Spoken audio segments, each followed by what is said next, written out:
सर्वप्रथम पहिल्यांदा मी तुम्हाला सुरुवातीपासूनच दाखवतो.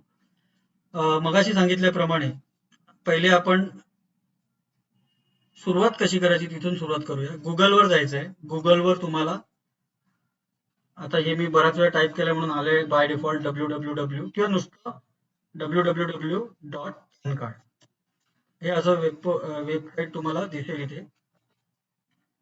ही वेबसाईट तुम्ही जसं क्लिक कराल तसं इथे बघा, ही जी मेन वेबसाईट आहे जी आपण सर्क्युलरवर पण लिहिलेली आहे. पाहिजे तर मी सर्क्युलरवरनच करतो म्हणजे तुम्हाला अजून सोपं जाईल बघायला.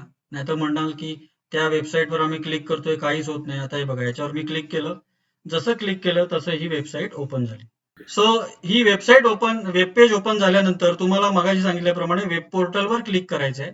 जसं तुम्ही वेब पोर्टलवर क्लिक कराल, आता आपल्याला केस घ्यायचे आहे त्याच्यामुळे मी सगळं पुन्हा एकदा दाखवत नाही. नोट फॉर वेब पोर्टल वगैरे तुम्ही वाचलाय असं मी गृहीत धरतो. त्याच्यानंतर इथे त्यांचा ईमेल आयडी टाकतो.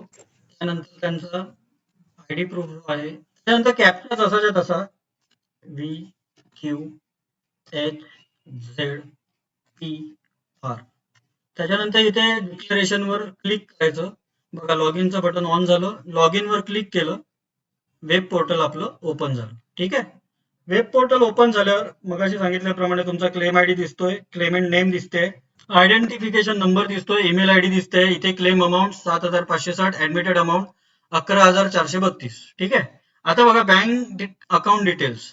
आपली केस काय आहे तर हे जगन्नाथ विठ्ठल तावरे हे त्यांचे वडील आहेत, हे एक्सपायर झालेले आहेत. तर आता त्यांच्या जागी त्यांचे जे नॉमिनी आहेत म्हणजे धनंजय तावरे यांचं आपल्याला नाव इथे प्रॉपरली भरायचं आहे. तर इथे मगाशी सांगितल्याप्रमाणे ऍक्शन बटनवर आहे, क्लिक करायचं. जसं तुम्ही ऍक्शनवर क्लिक कराल तसं तुम्हाला इथे हा विंडो ओपन झाला. बघा, मगाशी ते चित्रामध्ये पण दाखवलेलं आहे. इथे तो ओपन झाल्यावर तुम्हाला इथे बेनिफिशियरी नेम दिसते बघा. आता जर नेम चेंज केस असेल तर बेनिफिशियरी नेमवर तुम्हाला क्लिक करायचंय, ज्यांचं नाव तुम्हाला चेंज करायचंय किंवा त्याच्यामध्ये चेंजेस करायचे. ठीक आहे. तर आता या जगन्नाथ विठ्ठल तावरे यांच्या नावावर मी क्लिक करतो. ठीक आहे. बघा, हे क्लिक केल्यानंतर हा विंडो ओपन झाला. आता याच्यामध्ये आपल्याला काय टाकायचंय, नाव, त्यांचं नाव टाकायचंय. म्हणजे कोणाचं, धनंजय तावरे साहेबांचं नाव टाकायचंय. सो पुन्हा एकदा मी त्यांचं नाव इथे मी ऑलरेडी टाईप करून ठेवलेलं आहे म्हणजे आपल्याला वेळ जायला नको. हे नाव इथे मी टाईप करतो, म्हणजे पेस्ट करतो. रिझन म्हणजे काय, ड्यू टू क्लेमेंट डेट. ठीक आहे. हे क्लेमेंटची म्हणजे क्लायंटची डेथ झाली आणि त्यांचे नॉमिनी कोण आहे, धनंजय तावरे साहेब. तर त्यांचं हे रिझन मी इथे क्लिक करतो. आता हे रिझन झाल्यानंतर आपल्याला काय अपलोड करायचं आहे तर ज्यांचं डेथ झालेलं त्यांचं डेथ सर्टिफिकेट आणि जो नॉमिनी आहे त्या नॉमिनीचं आधार कार्ड किंवा पॅन कार्ड अपडेटेड असेल ते. ठीक आहे. आणि जर आता त्यांनी मला सर्टिफिकेटची कॉपी नाही दिली त्यामुळे मी फक्त 2च डॉक्युमेंट हे केलेले आहेत ते अपलोड करीन. पण तुम्ही पॅन कार्डचं सर्टिफिकेट असेल ज्याच्यामध्ये नॉमिनीचं नाव दिसते ते पण त्याच्यामध्ये ऍड केलं तर अजून चांगलं होईल. हे एक माझं तुम्हाला सजेशन आहे. ठीक आहे. हे झालं. त्याच्यानंतर बघा, इथे रिमार्क आहे. आता रिमार्क म्हणजे काय तर तुम्ही काही लिहू शकता की डेट कधी झाली बाबा. सपोज तुम्हाला इथे कंपल्सरी नाहीये, इथे तुम्हाला मेंडेटरी नाहीये. रिमार्क तुम्ही नाही लिहिला तरी चालेल, पण रिमार्क लिहायचा असेल तर तुम्ही लिहू शकता. आणि तो रिमार्क साधारण मी असा हे केलेला आहे की क्लेमेंट डाईड ऑन, जी डेट आहे ती डेट याच्यावर टाकलेली आहे की कधी एक्सपायर झाले. तर तो रिमार्क इकडे 9/4/2016. आता यांचं नाव त्यावेळेला चेंज झालं किंवा रिकन्सिलेशन प्रॉपरली झालं नव्हतं म्हणून ते झालेलं आहे. आता चूज फाईल करायची आपल्याला. चूज फाईल केल्यानंतर हे डाउनलोड मध्ये मी सेव्ह करून ठेवलेलं आहे त्यांचं. तर आपण धनंजय तावरे, हे बघा, हे जगन्नाथ तावरे त्यांचं हे डेथ सर्टिफिकेट आहे, हे इथे अपलोड केलं. हे जसं अपलोड करीन आणि हे सबमिटचं बटन ऑन झालं. सबमिटचं बटन ऑन केल्यानंतर काय होते ते बघूया आपण. सबमिट केलं म्हणजे ही फाईल बघा इथे वरती आलंय, फाईल अपलोडेड म्हणून. आणि इथे नाव दिसते बघा, धनंजय जगन्नाथ तावरे नाव इथे आलं, नवीन नाव. ठीक आहे. आता बघा, ही नावाचं तर काम झालं आपलं. आता यांचं बँकेचं डिटेल आहे ते सुद्धा चेंज करायचं आहे, कारण हे बँकेचं डिटेल कोणाचं आहे तर त्यांच्या वडिलांचं आहे. आता आपल्याला त्यांचं बँक डिटेल टाकायचं. तर आपल्याला काय करावं लागेल, हे सगळं बँक डिटेल चेंज करावं लागेल. सो आपण काय करूया, पहिले यांचं बँक डिटेल जे आहे ते आपण डिलीट करून टाकूया. आपल्याला आता त्यांच्या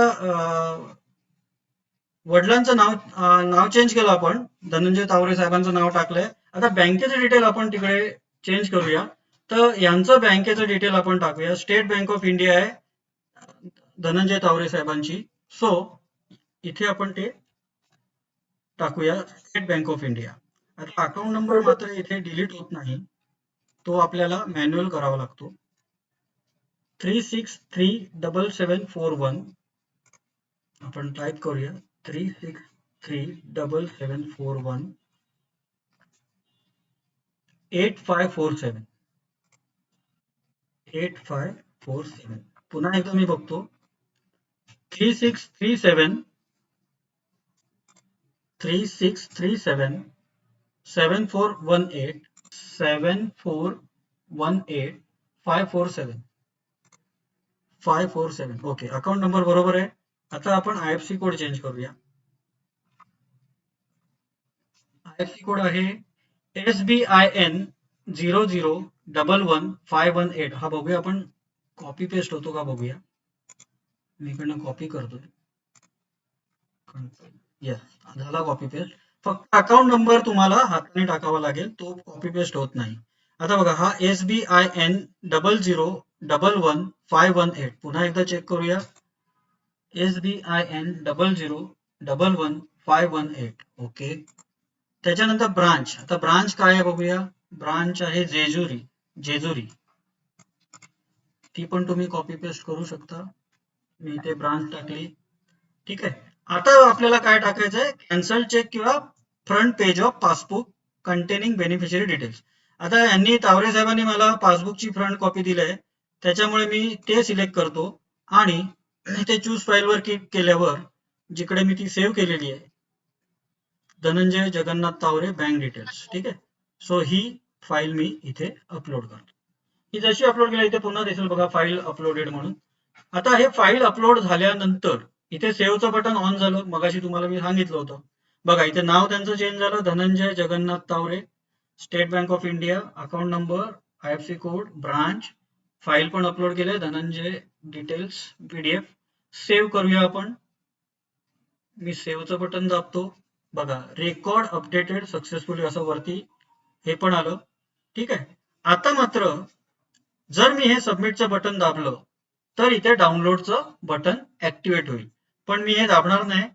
पण साधारण याच्यानंतर काहीच प्रक्रिया राहत नाही. सबमिटचं बटन दाबायचंय, तुम्हाला डाउनलोडचं बटन इथे ऍक्टिव्हेट होईल. ते डाउनलोडचं बटन दाबलं की तुम्हाला तुमचा जो रिपोर्ट आहे तो दिसेल. म्हणजे जे तुम्ही टाकलं ते सगळं व्यवस्थित दिसू शकेल. मगाशी ते तुमच्या सर्क्युलर मध्ये दाखवलंय त्या पद्धतीने. ठीक आहे.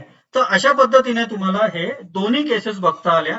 एक तर नाव चेंज म्हणजे डेथ केस आहे, प्लस त्यांचं बँकेचं डिटेल सुद्धा आपण चेंज केलं आणि बँकेचं जे रिलेव्हंट डॉक्युमेंट तेही अपलोड केलं.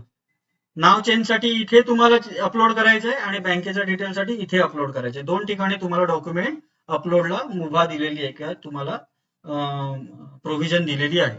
ठीक आहे. आता मी हे सबमिट करत नाही, मी बॅक जातो. इथे रिफ्रेशचं हे बटन आहे, इथे मी क्लिक केल्यानंतर माझा परत विंडो जसाच्या तसा ओपन झाला. ओके. सो नाऊ अशा पद्धतीने तुम्ही मित्रांनो तुमच्या केसेस, मग या वेगवेगळ्या केसेस असू शकतात. याच्यामध्ये स्पेलिंग मिस्टेकची केस असू शकते, याच्यामध्ये तुमची मॅरेजची केस असू शकते. मॅरेजची केस असेल तर ती सुद्धा आपण, मी आता एक उदाहरण मागून घेतलेलं आहे, ते सुद्धा आम्ही या मीटिंग आम्ही जसं जसं पुढे सरकू तसं तसं एक एक वेगवेगळं उदाहरण आता पुढच्या मीटिंगला कदाचित मॅरेजचं सांगेन. अशा पद्धतीचं आपण जे आपल्याला केसेस असतील त्या पद्धतीने तुम्हाला तुमचे रिलेव्हंट डॉक्युमेंट सबमिट करायचे आहेत आणि त्या पद्धतीने सबमिशन व्यवस्थितपणे पूर्ण करायचं आहे.